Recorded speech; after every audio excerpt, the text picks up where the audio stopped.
सात समुद्र की मसी करो, लेखनी सब बन राय, धरती सब कागज करो, गुरु गुण लिखा न जाए।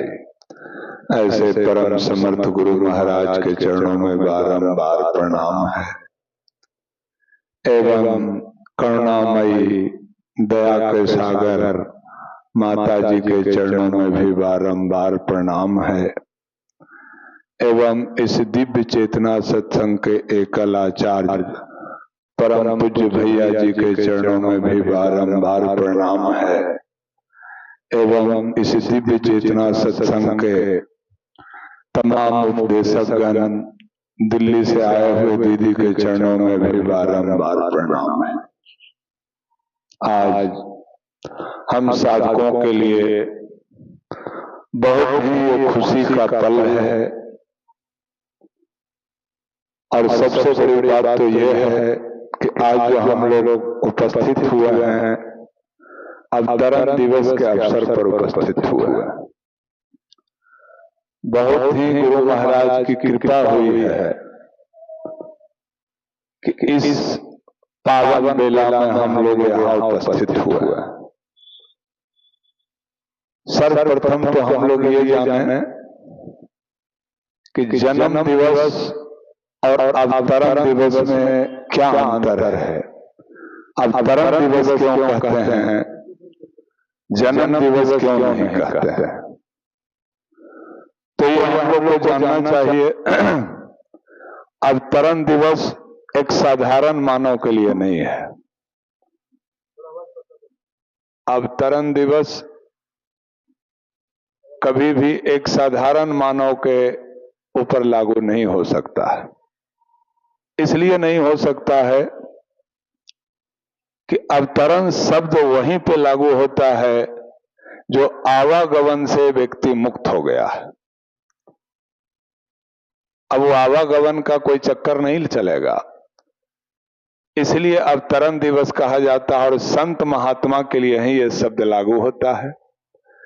जन्म दिवस एक साधारण मानव के लिए है, इसलिए कि यह चक्र में बंधा रहता है, बराबर आना और जाना लगा रहता है। दूसरी सबसे बड़ी बात है, आज ऐसे समर्थ गुरु महाराज के अवतरण दिवस पर हम लोग एकत्रित हुए हैं।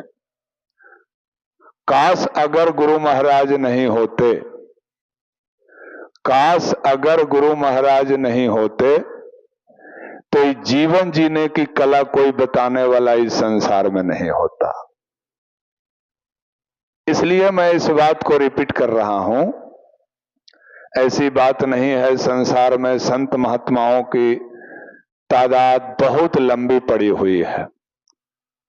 बहुतेरे साधक का अपने अपने गुरु के प्रति निष्ठा, प्रेम, विश्वास भी बना हुआ है। मैं किसी भी मिशन के गुरु संत महात्मा का शिकायत या उनके बारे में कोई चर्चा नहीं करना चाहता हूं, पर मैं अपने गुरु की चर्चा तो अवश्य करना चाहता हूं। एक हमारे गुरु महाराज ही ऐसे संत महात्मा, जो भी आप हम नाम रख लें, कभी भी किसी प्रकार का हमारे गुरु महाराज को किसी संस्था से किसी प्रकार का कोई बातचीत नहीं रहा, न इनका कोई बुराई करा, न गुरु महाराज किसी संस्था का बुराई किए। भला सोचिए, इतना बड़ा संसार में इतने संत महात्मा हैं, एक दूसरे पर दूसरे टीका टिप्पणी करते रहते हैं, पर क्या जो भी गुरु महाराज के सानिध्य में आए, कभी भी किसी मिशन के बारे में, किसी संस्था के बारे में एक शब्द उन्होंने रिपीट नहीं किया। ये बात अब समझ में आती है कि क्यों नहीं रिपीट किया। इसलिए रिपीट नहीं किए कि हमारी दिव्य चेतना की जो पढ़ाई हुई, दिव्य चेतना का जो साधना की जो क्रिया रही, ये बहुत ऊंचे दर्जे का चीज है, निचले स्टेज का नहीं है। यही कारण है कि आज जो हमारे के यहां तादाद जो दिखने को मिलता है, ये थोड़ी कम नजर आती है, पर बराबर गुरु महाराज इस बात पर भी चर्चा किया करते थे। तादाद कम हो सकती है, तादाद कम हो सकती है, पर सभा में उपस्थित जो भी साधक हैं सब में समर्थता बनी हुई है। मैं इस बात के लिए प्रमाण के साथ कह सकता हूं। हाँ, ये सत्य है कि मैं इस जगह पर बैठ के 2-4 शब्द बोल ले रहा हूं, पर ऐसी बात नहीं है कि जो आप लोग बैठे हैं आप लोग के पास पावर नहीं है। यही तो हमारे गुरु महाराज की बहुत बड़ी उपलब्धि रही। किस व्यक्ति में कौन सा पावर डाल दिए, ये वाणी का विषय नहीं है। और एक पावर वाला व्यक्ति जो होता है उसकी प्रकाश निकलती है। हाँ, ये हो सकता है कि हमारी निगाह वहां तक न पहुंचे, इसका मतलब ये नहीं है कि किसी को हम कमजोर आकलन कर लें।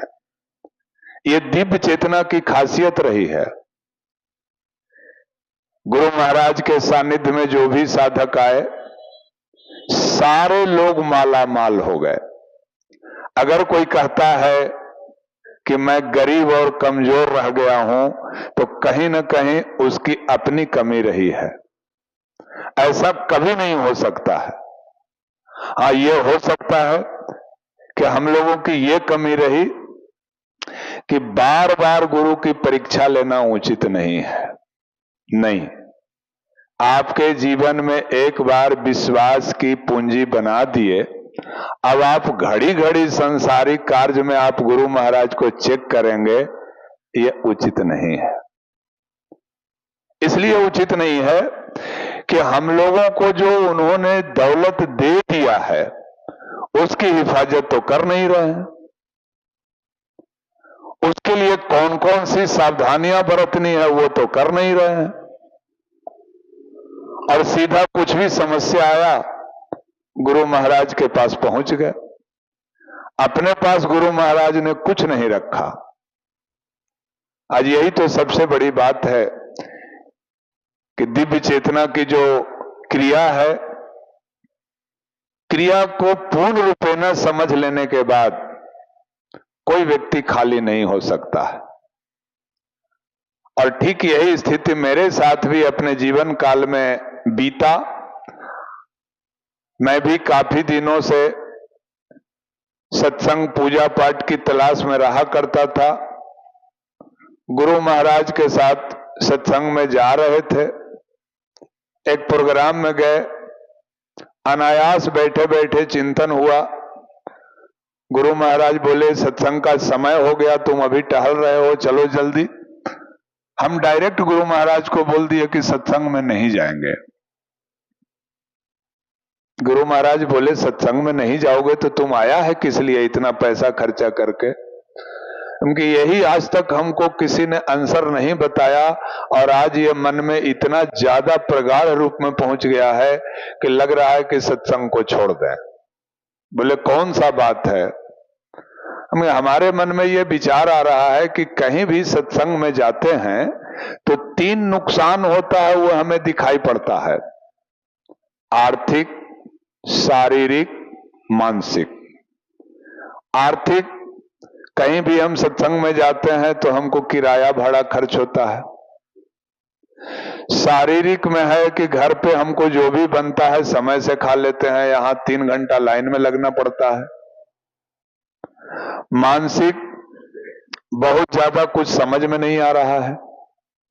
तो ये 3 चीज का जो नुकसान हो रहा है ये तो मुझे पता लगता है, पर इस 3 के बदले में मिलता क्या है, उसका नाम क्या है? और अगर नाम है तो उसका रूप है, और अगर रूप है तो उसका दीदार कैसे होगा? यही मेरा क्वेश्चन है सरकार।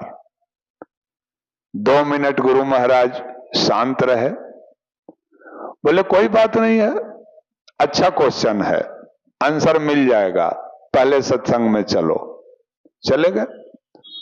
लगातार 2-3 साल तक गुरु महाराज के साथ सत्संग में चलते रहे, इस विश्वास पर क्या बार बार गुरु महाराज से क्या रिपीट करना है? एक बार बता दिए हैं, ऐसा नहीं हो सकता है कि भूल गए होंगे, शायद उस योग्य हम नहीं हैं। यह कौन सी बात है? हमारा जो काम था मैंने कह दिया, आदेश मिला कि तुम जब भी सत्संग जहां भी होता है तुम आ जाया करना। हम सत्संग में चले जा रहे थे, एक पल, एक वक्त आया, एक वक्त जीवन में आया, गुरु महाराज रोक लिए, बोले आज रुकना है तुमको। रुकने के बाद वही दिन था, सामने बैठा दिए, सामने क्रिया करवाए। अब जीवन में मेरे पास किसी प्रकार का कोई क्वेश्चन नहीं रह गया। 3 घंटा तक बैठाए रखे और वो बार बार बोल रहे हैं बस करो, बस करो।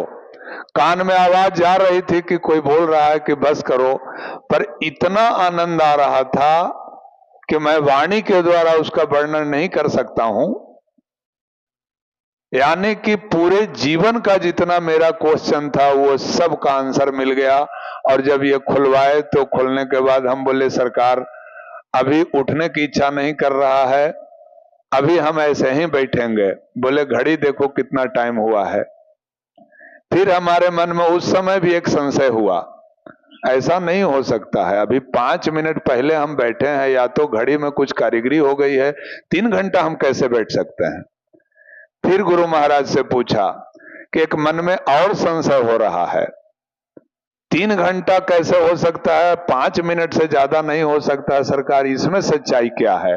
बोले हाँ तुम्हारे मन में ऐसा लग रहा होगा, इसका सारांश इतने तुम आंसर समझ लो कि अभी जो कुछ भी हुआ है ये मेरा देन है, तुम्हारा इसमें कुछ भी लगा हुआ नहीं है।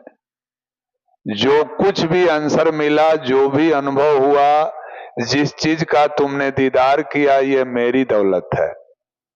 और जो मैं क्रिया बताया हूं, इस रूप से जिस दिन ये क्रिया को जब लगातार करना चालू करोगे तो ये दौलत उस दिन तुम्हारी होगी, अभी नहीं होगी। बस स्टार्ट हो गया। तो अभी हम लोग से सबसे बड़ी जो भूल हो रही है, जो हमारे साथ भी बीता था, गुरु महाराज सुबह शाम इसका पूरा सर्वे करते थे, आज का क्रिया कैसा हुआ, आज तुम्हारा ध्यान कैसा लगा। जब वो देख लेते थे कि हाँ अब यहां से ये फिसलन नहीं आएगा, तभी साधक को छोड़ते थे।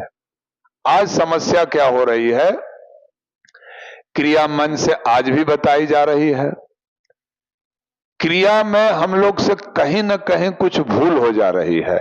यही कारण है कि रोज क्वेश्चन हम लोग के मन में उठ रहा है, ध्यान नहीं लग रहा है, पूजा में मन नहीं लग रहा है, आज तो समय नहीं मिला इसीलिए सांसारिक काम में रह गए, वगैरह वगैरह। हर दिन रोज एक बहाना बन जा रहा है पूजा डिस्टरबेंस का।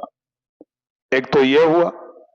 दूसरी सबसे बड़ी बात है कि मंच से जो क्रिया बताया जाता है उसको पूर्ण रूपेण नए साधक से भी ये मिस्टेक हो रहा है और पुराने से भी। क्रिया जब बताई जा रही है तो उसको ये समझें कि हमसे भूल कहां हो रही है। मंत्र को बोलना है, बोल दिया, और मंत्र को सुनना है। तो मंत्र को बोलने और सुनने के दरमियान में हमारा चित्त की स्थिति क्या है। ये जो अभी 3 भजन हुआ, इसके पहले आरती हुई, इसकी क्या जरूरत थी पूजा में, जब मंत्र बोल के ही हमको ध्यान करना था। इसलिए आरती और पूजा हुई कि उस लायक हम तैयार हो जाएं। जो चित्त चंचल मेरा है, अशांत है, ऐसा नहीं है कि पूजा को आप ये समझ लिए कोई बात ना है, 15 मिनट जल्दी जल्दी करो फिर गाड़ी खुल जाएगा, कभी सक्सेस नहीं होगी पूजा। इसीलिए तो 3 भजन होता है, आरती होता है, ताकि हम उस रस में डूब जाएं, और डूबने के बाद जब उस क्रिया को हम करते हैं, उस साधना का आनंद देखिए क्या होता है। मंत्र को हम बोले, मंत्र को बोलने के बाद जो सुनने की प्रक्रिया है उस समय हमारा चित्त कैसा है और उस समय हमको क्या आभास हो रहा है। गुरु महाराज ने सब कुछ सबको क्लियर कर दिया। अभी पूज्य भैया जी भी इस बात को पूरे क्लियर कर देंगे। और उन साधकों के लिए यह बात है जो बार बार ये क्वेश्चन उठाते हैं कि सत्संग में कुछ समझ में नहीं आ रहा है, ध्यान नहीं लग रहा है। आप ध्यान लगाने के पहले ये देखिए कि मंत्र जब आप बोले तो सुनने वाली स्थिति में आपकी स्थिति क्या है। अगर सही रूप से सुन रहे हैं और फिर देखना, क्रिया तो इतना ही करना है, और इसी में सबसे बड़ा भूल हो जाती है। और क्वेश्चन पर क्वेश्चन उठाए जा रहे हैं, ऐसा कभी नहीं हो सकता है। हाँ, ये हो सकता है कि सेम क्रिया सेम जगह पर नित्य का आपका रिजल्ट सेम नहीं होगा। कभी कभी हर साधक के बीच में ऐसी स्थिति आएगी कि आप बैठे और 2 घंटा बैठ गए कि 3 घंटा बैठ गए, अब उठने की इच्छा ही नहीं कर रही है। लग रहा है कि बस कुछ नहीं, अब आराम से बैठे रहेंगे, बल्कि 3 घंटा भी बीत जाए तो कोई बात नहीं। कभी कभी यह भी स्थिति बन सकती है कि 20-25 मिनट के अंदर में ही आपको ऐसा महसूस हो रहा है कि बस अब पैर में अकड़न आ रहा है, शरीर में अकड़न आ रहा है। इससे कोई फर्क नहीं पड़ता है। आपकी इससे कोई फर्क इसलिए नहीं पड़ता है कि आपकी जो क्रिया मिली है वो क्रिया को पूर्ण रूपेण आप उस विधि से करते जाएं। ऐसा कभी नहीं हो सकता है कि शेष और कुछ किसी से पूछने की जरूरत है। कितने हमारे गुरु महाराज महान रहे, किसी भी साधक को चाबी अपने पास नहीं रखे, ताला और चाबी दोनों हवाले कर दिए हैं। सब कुछ तुम अपने लगाना और सब कुछ अपने खोलना। अगर कुछ कमियां हैं तो सिर्फ हम लोग में कमी है। भला सोचिए, पूरे जीवन की गाढ़ी कमाई, पूरे जीवन की गाढ़ी कमाई निःशुल्क में गुरु महाराज हम लोग को बुला बुला के बैठा बैठा के जबरदस्ती पिला दिए। उस समय तो पीने योग्य थे नहीं, इसका स्वाद भी पता नहीं था कि क्या है, पर एक विश्वास था, एक उम्मीद थी कि ऐसे गुरु महाराज कभी नहीं मिलेंगे। आखिर बुला रहे हैं, बैठा रहे हैं, तो कुछ न कुछ बात होगा। और जब वो क्रिया दिन प्रतिदिन बढ़ रही है, उसका रिजल्ट मिल रहा है। भला कौन सी ऐसी साधना होगी, कौन इस संसार में ऐसा गुरु होगा जो जबरदस्ती बुला बुला के, चाहे गुरु महाराज को जितना भी कष्ट हो, सत्संग का नाम सुनते गुरु महाराज के पास अस्वस्थ रहने के बावजूद भी सत्संग के प्रोग्राम को कैंसिल करने की स्थिति कभी नहीं रखे। और एक हम लोग हैं, थोड़ा सा भी सर में दर्द अगर हुआ तो सीधे गाड़ी कैंसिल कर देना है, कहा भाई तो आज शरीर में बहुत अकड़न है, इस स्थिति में पूजा में जाने की स्थिति नहीं है। पर हमारे गुरु महाराज आईसीयू में भर्ती होने के बावजूद भी, मेरे यहाँ का कार्यक्रम 5 फरवरी का था, आईसीयू में है, और जब होश आया तो कहते हैं कि अरे हमको कहाँ रखे हुए है, आई रणधीर के यहाँ प्रोग्राम है, किसी तरह हमको वहां भेज दो। क्या बीत रहा होगा उसके ऊपर। सोचिए, ऐसे गुरु के शिष्य भी अगर कोई कहता है कि हम कमजोर हैं,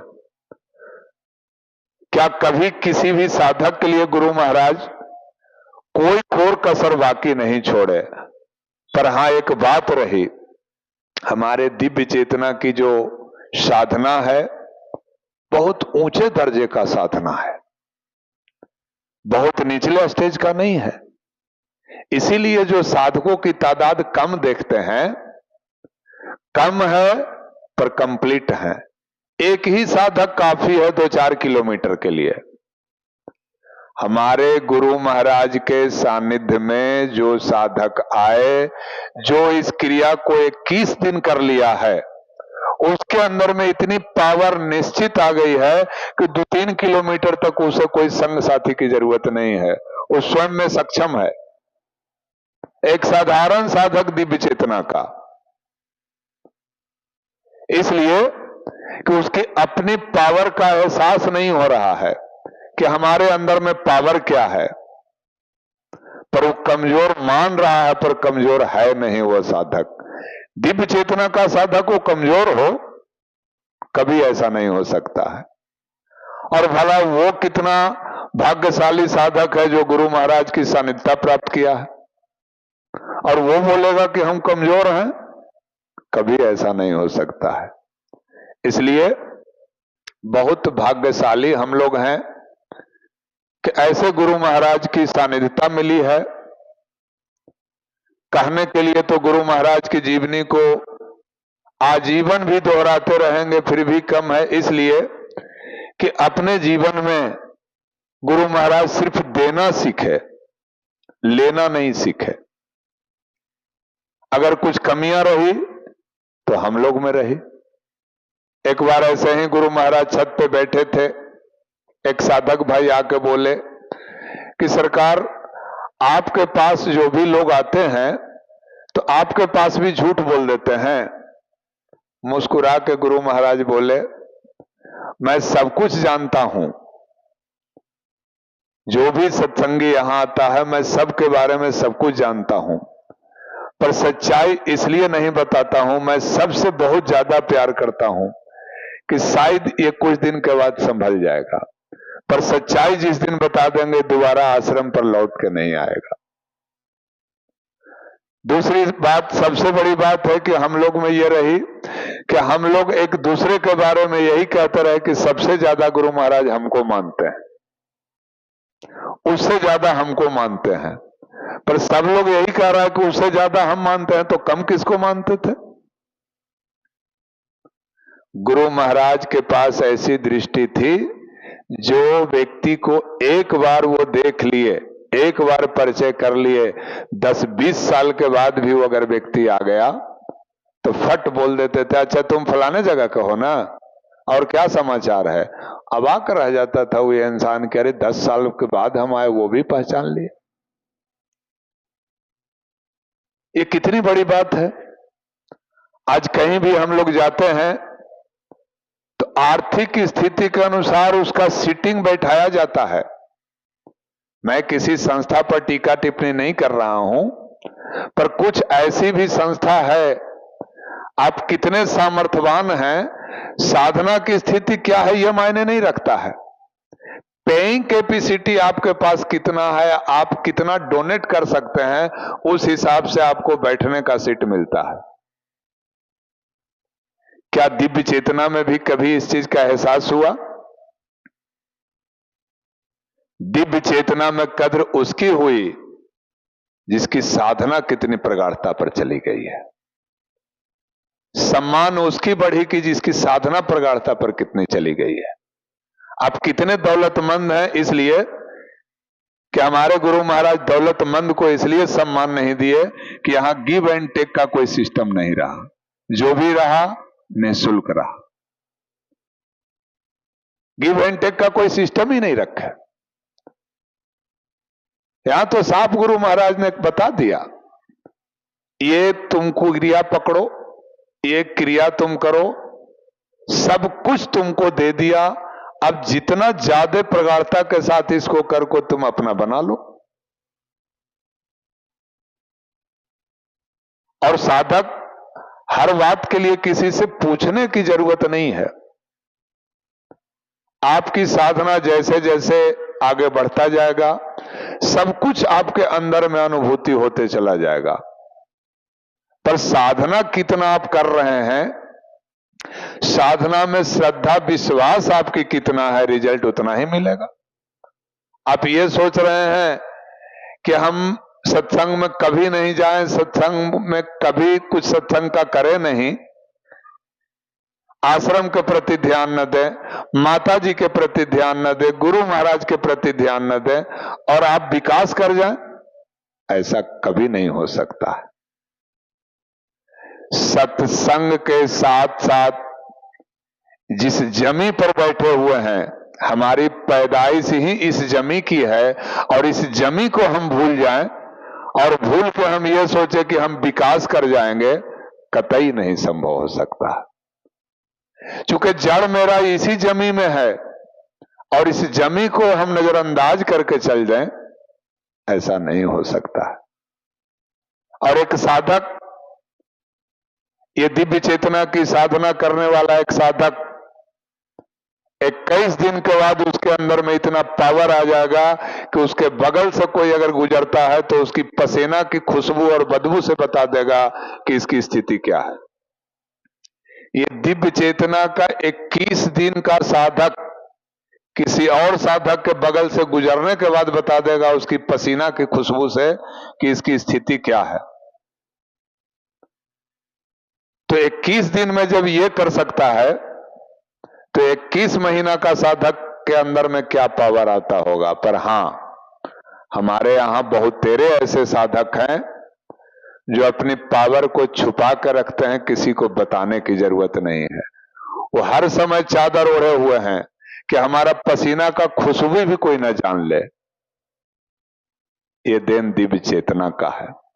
और एक व्यक्ति कहते हैं कि हमको सत्संग समझ में नहीं आ रहा, सत्संग में कुछ मिला नहीं।